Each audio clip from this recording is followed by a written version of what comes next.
Tian, আমি তোমার পুরনো ফ্রেন্ড, আমাকে 10 লাখ টাকা ধার দাও। আমার সব ফ্রেন্ডকে ব্লক করে দাও। যখন তিয়ান বস হয়েছে তখন থেকেই ওর কাছে ওর সকল ফ্রেন্ডরা ধার চায়। ও তো আমার পুরানো ক্লাসমেট প্রিয়া। ও কি আমার কাছে টাকা ধার নিতে এসেছে? বস, আজকে সে এই কোম্পানিতে নতুন জয়েন হয়েছে। সে জানে না আপনি এই কোম্পানির বস।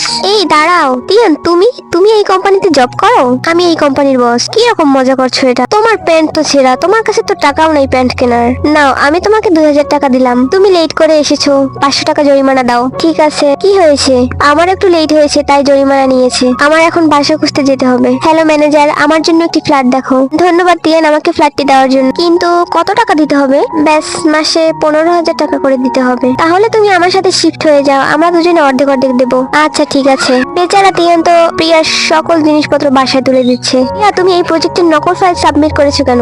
ওর জন্য আমাদের প্রজেক্টে সমস্যা হয়েছে, ওকে পুলিশে দিয়ে দিন। প্রজেক্টের ফাইলটা তো তুমি চেঞ্জ করেছো, তাই না? ওকে নিয়ে যাও। প্রিয়া, তুমি কি আমাকে বিয়ে করবে?